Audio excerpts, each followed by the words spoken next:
I'm more of a Santa Monica, Venice type of a person when I go to California, but I went to Orange County this time. It's a really nice place. So the fight's here in Vegas.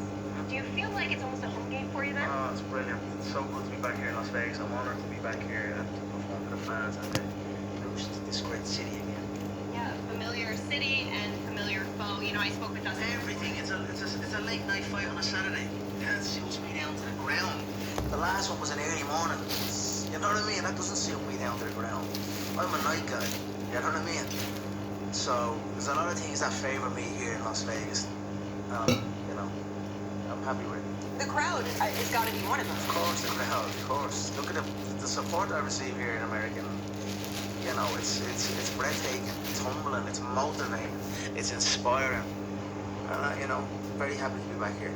You know, when we saw that footage on Instagram of you leaving dinner, I think in Orange County, and there were all these fans outside, and it was kind of like a mini concert, the way their lights of their phones are on, and they're all waiting for you. What was that like, and was there ever a time where you thought maybe people's loyalty might start to wane? Oh man, I don't even have fans anymore, Megan. I have soldiers. These fans of mine are soldiers in this army with me, and that's, like I said, it's motivating to me. And I do a lot of what I do for my fans. I appreciate and love them very much. So you're going to war on Saturday. You've got all these soldiers next to you, but in terms of the fight itself, you know, Dustin told me this morning, this is a fresh one. I'm expecting a Conor I've never seen before. But what are your expectations from him? I don't really care about anything, you know, it's similar, you know, fight afraid, that's the way he's gonna fight, that's the way he fights me, that's the way every man on this planet fights me. They fight me scared, they back away, they shoot for the legs, they shell up. Other than that, I don't care, you know, I'm gonna go in and implement my game. What do you care about more in this trilogy? Do you care going 2-1 against Dustin Poirier, or do you care that, listen, Oliveira's in the audience, and whoever wins is going to face him next? I don't really give a shit about either of them, to be honest. They're not even in the equation. They're just corpses, you know. They're just blank faces, corpses to me. So that's what's going to happen on Saturday night. Conor, as I talk to you now, and I don't ever want to make it seem like, oh, you old Conor, new Conor, this Conor, that Conor, but it seems like you're a little bit back to your roots in terms of approach to the fight. Has there been any sort of mentality switch or just change in focus or anything? Some things have gone on that's kind of, you know, got me back to that way. And setback, you know, you have a setback. It's, you know, you must realign. And I am not old, new. I'm just me in the current form. And, you know, that's it. What would you say your relationship with the sport is right now? I love this business, of course. I was going to say it's a love-hate relationship, but I don't really ever hate the sport, to be honest. I love the fucking thing. Maybe the game wants to hate me, you know, a lot of people do and whatnot, but I love this business. I'm very passionate about it. I have a lot of love for this company and its history and its future. And what a business. What do you think your future is? I mean, do you believe that you're going to put on a performance that, you know, gets a title shot soon? Do you want it to be in 2021? I mean, what are you anticipating? Yeah, we'll steamroll this opponent on Saturday night, and we'll go for, I feel, Allegiant Stadium. I flew in on the jet today and I saw it. I thought that maybe that would be nice around Christmas time. So that's kind of that's what I have my eye on. The Death Star. That's kind of what they call it in town. That's me. Yeah, it feels like it would suit you, and Las Vegas certainly does you well. I don't want to talk too much about Dustin, but we have to, as this is the reason that we're all here. He is not the reason we're all here. The fight. No, my thing. Fair enough. It seemed like you guys were almost friendly in the lead up to the last one. We pitied them, to be honest. It was out of pity, you know what I mean, to help the charity, to support the guys. You know, I feel that for a lot of the competitors in this business, to be honest. I pity them, you know what I mean? So it is what it is. Things have transpired, and that's it. We come full circle. Okay, let's keep the focus on you then. What are your expectations for yourself and your own performance in this main event? You know, I believe, as does everyone else, that my performance to win the second world title was the single greatest performance in UFC history.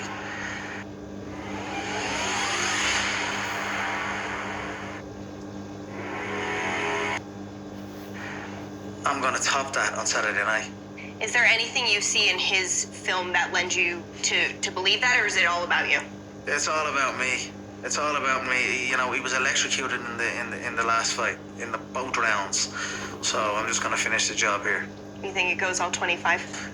No. No, he's getting taken out on a stretcher. Early on? I'll be ready for the 20. I'm ready for the 25, but yeah, early on. Okay, fair enough. We are obviously so excited about the fight, but you've had like quite a monumental year. I mean, the Forbes #1 spot has got to be so exciting for you. We talked before the Cowboy fight. You and I did an interview, and I went back and listened to the audio, and you told me, like, Megan, in the next year or two, I'm gonna be #1. And I mean, Mystic Mac is right there. The proof is in the pudding with that one. When you got that call, I mean, did you know you were close? Were you expecting to be #1? What was that like? Yeah, I was expecting it to be honest. Yeah, I anticipated. I called the shot, so I'm very happy with it. You know what I mean? But I don't want to relish in these accomplishments and achievements. It's a hell of a list, by the way. You know what I mean? It's not an easy list to top. That's not.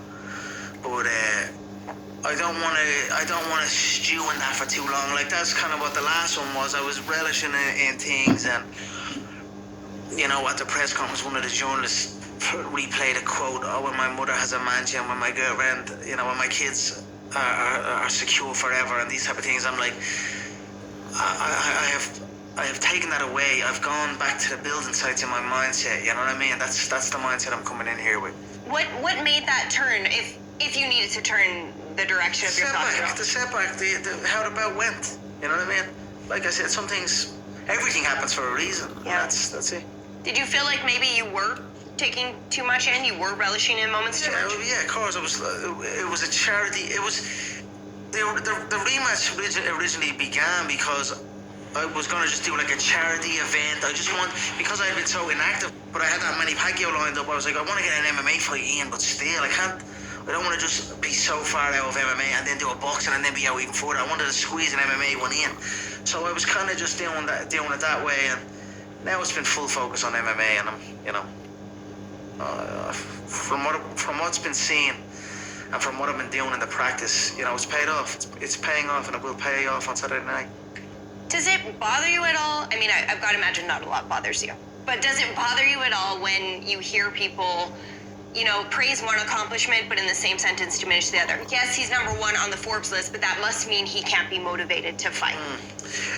You know, those type of things are fuel, you know, to prove it. I'm going to do this one for all my fellow billionaires to show that we can still do the tough jobs at hand.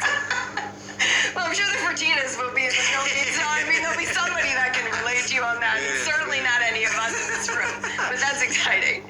I have to ask you your Mystic Mac prediction, because you always seem to have one, and like we touched upon, you get it right a lot of times. Yeah, it's going to be a devastating KO, Megan. It's going to be a devastating KO, a masterpiece. I said that before the last one, and a lot of people were thinking of the short game, but you know, I was thinking of the long game. It's the masterpiece is coming now. If I'd have knocked Dustin out in the second fight, I was supposed to. I knocked him out in 60 seconds the first time.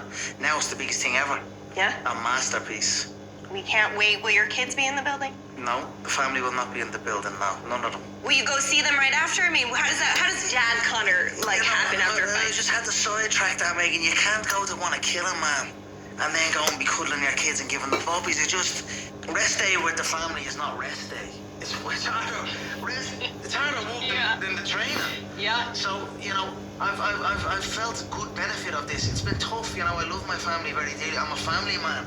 No matter what, I want to try and fight it maybe sometimes, and you know. But I am a family man, true and true at heart. Like, so, I'll meet up with them after, and we've got a lot of great things planned. I'm sure you do. Before I let you go, because I get to rarely, you know, talk about this side of you, I want to know, what's your favorite part of fatherhood then?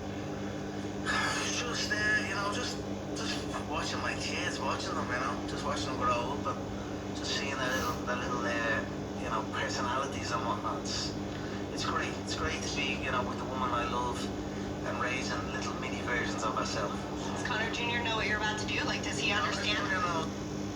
Hey everyone, it is UFC 264 Fight Week. We are inside the Apex, and I'm joined by one half of the main event, Dustin Poirier. Dustin, thank you so much for your time. I know there's a lot going on. There's so much hype behind this fight. For you personally, how much has life changed since that fight in January? You know, obviously, you beat a guy like Connor.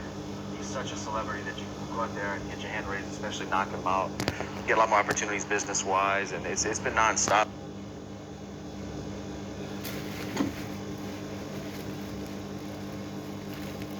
Connor, I'll give you credit where credit is due. First things first, you're the first athlete I've ever interviewed that has dressed better than me. I just want that on the record, okay? So congratulations on that. But I gotta ask you this question. C264 presser inside 18. Yeah.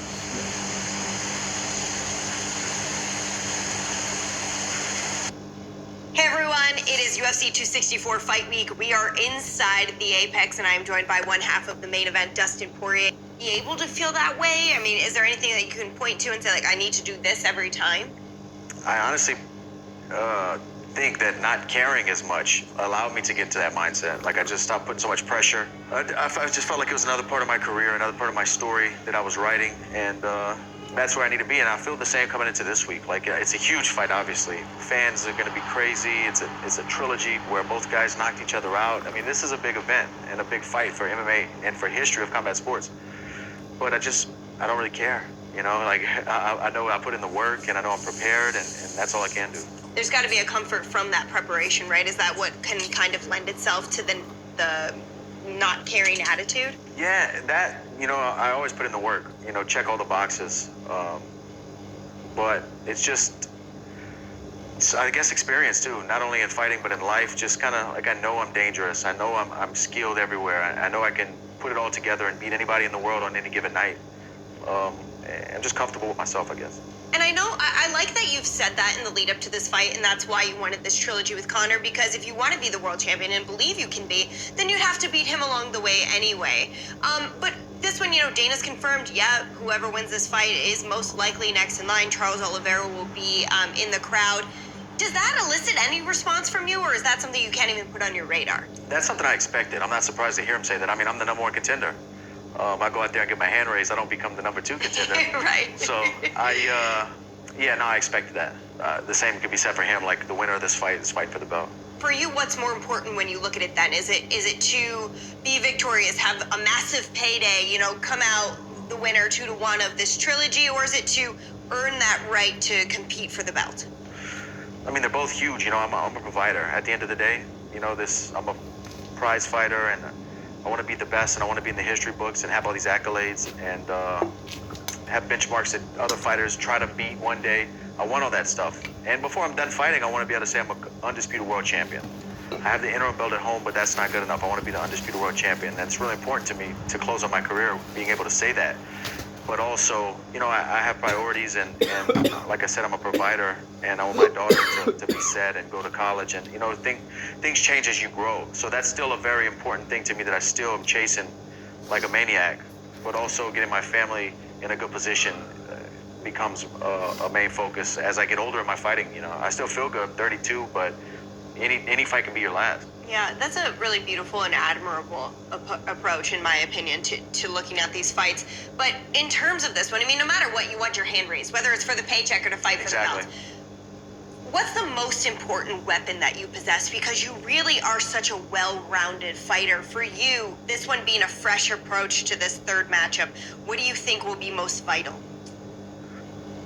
Ако искаш да повишиш доходите си, сегашната ти работа не ти го позволява, а нямаш време да стартираш втора работа, тогава имам перфектното решение за теб. Това е нещо, което отнема само 1-2 часа на ден и може да ти носи доходи, които могат My ability, my trust in myself, my ability to push through adversity, you know, because I expected in every fight, you know, last fight it wasn't, I got hit with a couple shots that kind of buzzed me a little bit, but I expect to have to dig deep, and knowing that I can rely on that, it kind of gives me a little comfort mentally when I think about fighting and think about the way this fight could unfold in there. I just know I can trust myself. What are your expectations for how he comes out in this one? I know you've said you need to look at it as a totally different Connor, but when you really envision it, what do you see? I see him being elusive, back to more of a karate wide stance, so he's not so heavy on that front foot to get kicked, and a lot of in and out movement, a little bit more springy than he was. He kind of fought me a little, this last one, a little flat-footed, heavy boxer stance. I think he's going to be more in and out movement. You guys certainly weren't the best of friends in the second fight, but it seemed like it was a more respectful path. There was a lot of nice things being said, or at least respectable things being said about one another in the lead up to this, and then it kind of went left. What changed it, in your opinion? I'm not really sure. Maybe the charity thing. I don't know. I don't really care, you know. But it's fighting. You know, Saturday night we're gonna scrap. In order to get to the fight, there's so many things that you guys have to do, whether it's behind the scenes stuff that our fans don't get to see, what, you know, with the different photo shoots and interviews and stuff. There's also a press conference, there's weigh-ins. A lot of these things are now going to have a crowd. When you think about that, and you know, the first sold out crowd for a fight since 2020, early in 2020, do you feel like there's going to be any play to that on his side? Oh, 100%. Yeah, 100%. He's back to the mean guy. You know, he's going to be crazy, theatrical. It's going to be, I'm sure his press conference is going to be nuts. I'm just happy that where I'm at now, you know, I'm not that kid that really cares or even thinks about that, or whatever the headlines are going to be after the press conference. I can care less. Yeah, I like that for you, because it seems like that's where it goes best for you, when you're able to have that approach. You know, it's funny, Dustin, I was talking to your manager earlier this week, and he's been with you for a very long time, and he told me a story that I didn't know. He told me that even before you were in the WBC, you tried out for the Ultimate Fighter. And he said you had very little money, you were making a couple $100 to fight, and you went down there, I believe it was the Palace Station, you tried out, and you got sent home because they said, you're too boring. What would the Dustin of... Go ahead. Rocking with you Saturday night, and I want to hear from your mouth. Are you a lock? I'm a lock, assert. I'm gonna kill this man.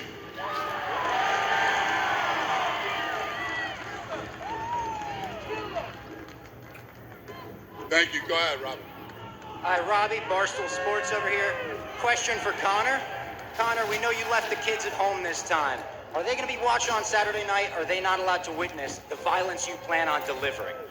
The fight will be about 5 in the morning on Irish time, so the kids will be asleep. They'll watch it in the morning when they wake. I love it. Looking forward to it. Thanks, Connor. Connor, when people think about you, they think about the guy who apologized to absolutely nobody. Is that guy here today, and will he be here on Saturday? An evolution of that guy. I'm better than that man, you know what I mean? I'm at to evolve, and I feel I'm at to come on full circle, and I look forward to showing it on Saturday night.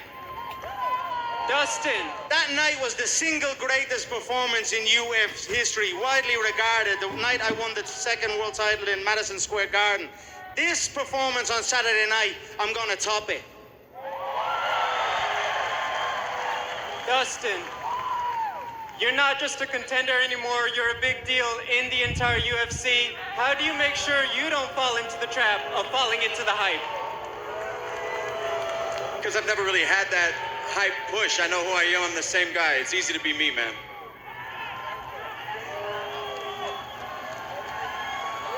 Question for the notorious Conor McGregor. You're already a Hall of Famer. Your legacy's already cemented. Winning against Dustin Poirier, winning this trilogy fight, where does it stack up against all the accomplishments? Beating Aldo, getting the champ status against Eddie Alvarez, where would this rank? My mindset, I'm back on the building sites now. I've a hard hat, a high vis, and 2 hammers in my hands. That's my mindset. I'm not relishing in all me past accomplishments, all the money I've got in me bank, all the Forbes accomplishments, all that. That's all in. I don't care about that. I'm back on the sites in a high vis with 2 hammers on me fucking hands. Out of curiosity, did you finish the bottle of hot sauce that Dustin gifted you on Fight Island? Didn't touch it. And Dustin, question for you. Winning this trilogy, would it be more meaningful than winning the interim lightweight strap at UFC 236 against Max Holloway? It'll be, I think, bigger for the hype. Don't contradict yourself, Dustin, because the last time we were up here, you were giving it all the large ones, saying, oh, the title means everything. Yeah, here you are up for the bread and the butter, you little fake cunt. And then this is the last questions for both of you. You get your hand raised Saturday evening. How quickly would you like to return? Would you like to fight for this strap before the end of 2021 against Oliveira? Yes, we're going to fill out the Allegiant Stadium, the Dead Star. For you, Dustin? Yeah, of course. That's the next move. End of the year. First question for Connor. Connor, they say that game recognizes game. When you look at Dustin, does he feel like he's on your level? Do you recognize him as a champ? He's not in the same stratosphere as me. The man looks disgraceful up here. He looks frail. He looks frail at this weight now. I'm telling you, his head, his body, his frame, his eyes, that weight cut is getting to him. I'm on weight ready to go. There'll be no 155. There'll be nothing free given here. Everything's getting took here. Second question for Dustin. You entered the UFC as a young fighter. Now you're a wise businessman. What's that journey been like for you to be entering the fight game, but now in the business game? It's been a lot of growth, you know, learning from losses in life and from in fighting. So just getting better. My wife is your husband. Last question for Dana. What's it? The world is heading towards the digital economy bigger than ever before. If you think the internet are making money on... Does it feel like to have fans in the house in Las Vegas? Yeah, no, it's good to be back home. It's awesome.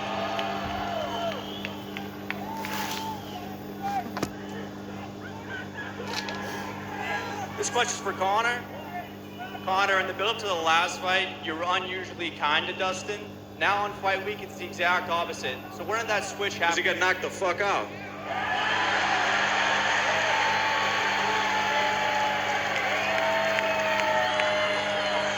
Not McGregor fast, McGregor sleep.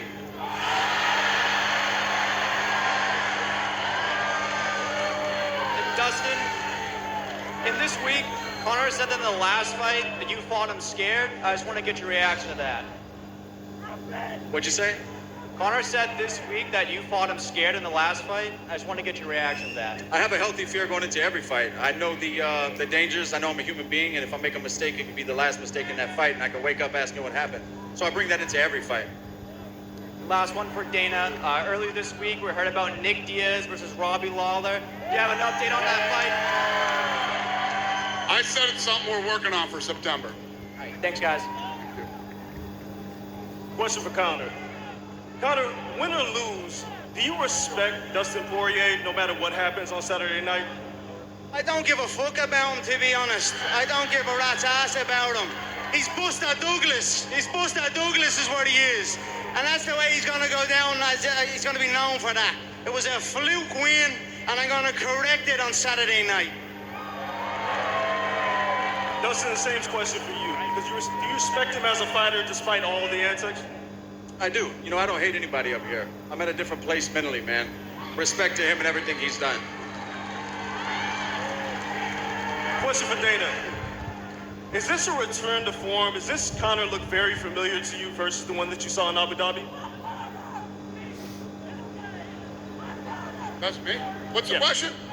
Does this Conor McGregor look... I'm so fucking freaked out that these two are going to move either way. I can't even... He's not going to do can't even pay nothing. attention to this fight. Just keep sketching on me, because that little fool will do nothing.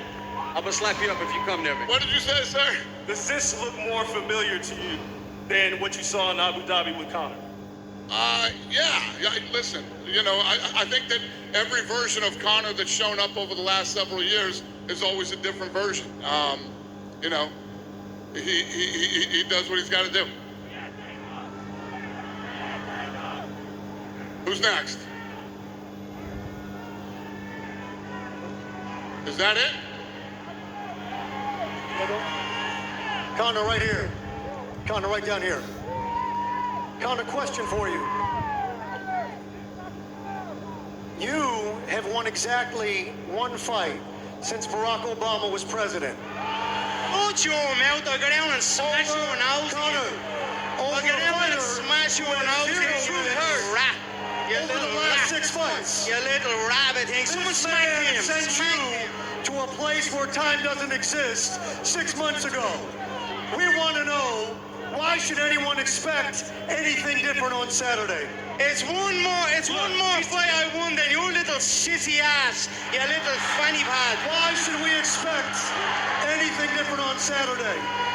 Conor, in all sincerity, why would it be any different on Saturday? He said he's just putting his hammers on, he's hard at it. My boot's been strapped for the last 10 years. I've been working my ass off. Thank you.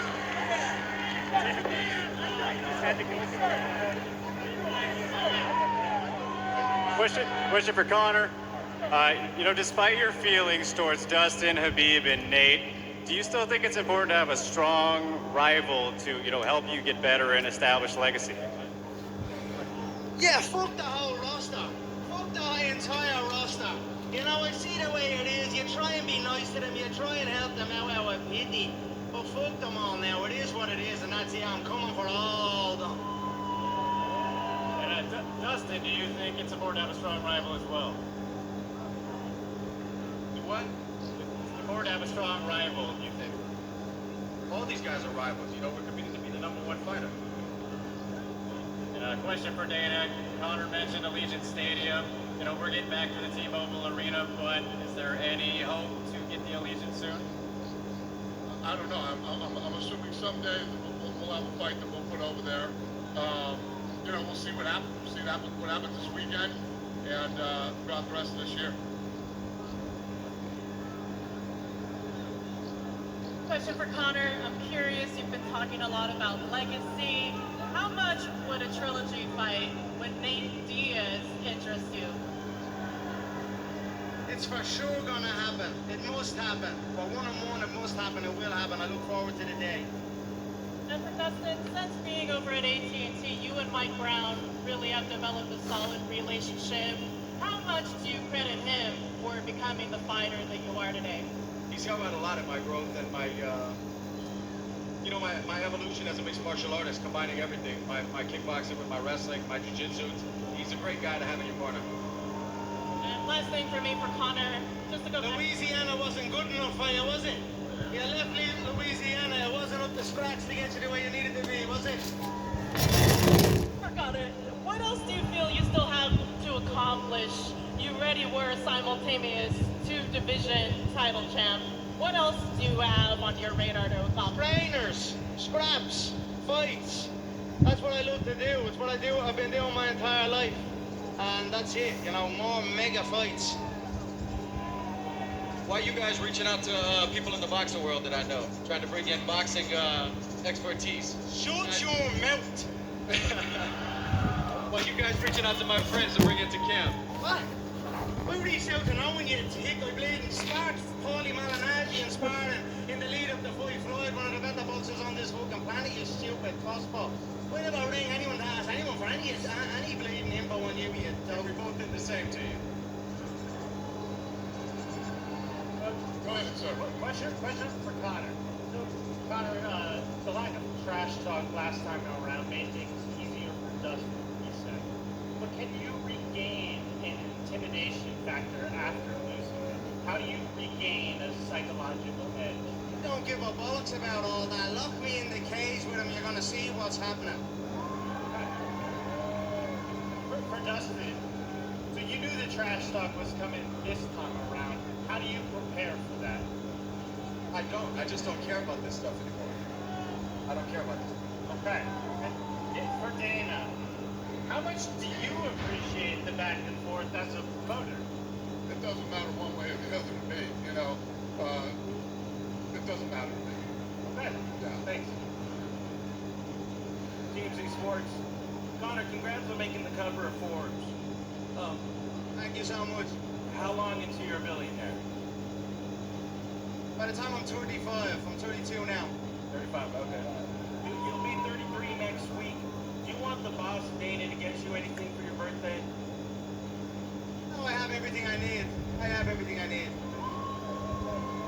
Dustin, Conor tweeted about, first want to take a shot as a weasel. Are you going to stand and bang, or are you going to take a shot? I'm going to shell and shoot.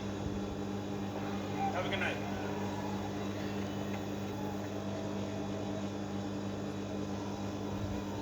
All right, so guys, Boris Griffin has a question here that was sent in by the fans. Right, thank you guys. Gentlemen, question from Socios app, and that question is, I'll start with you, Dustin. What is the worst part of fight camp, and what is the best part of fight camp? The worst part is probably for me. At the end of camp, my body's hurting. You know, I've been doing it for 9 weeks in a row, and I'm ready for the fight to be here. That final last 2 weeks of camp, getting to this week is the roughest. Well, and what's the best part? I have a feeling I know. I love the beginning of camp. I love the beginning of camp, getting back with the guys in the gym, feeling good. Thank you. Connor, same question to you. I love it all. There's not one bit of it I hate. I love every bit of it. From the start to the middle to the finish, to gearing up to right now here at the press after to the weigh-in tomorrow and to the fight on Saturday night. I absolutely love it all. Absolutely. The best part of any fight camp is the actual fight. That's the correct answer. All right, we got time for one last question. Go ahead, sir. Dustin, Connor in interviews this week said he admits he was looking past you in the second fight, looking more at Manny Pacquiao. Do you look at that as an excuse, and do you feel like you got the best of what was left of him in that fight? I beat him. It's a fight. It's up to you to get prepared. I beat him. What's his excuse going to be on Saturday is what I would do. Connor, history has shown when you are active, you are sharper. Do you think you'll look back on this 5-year stretch? No, this one I think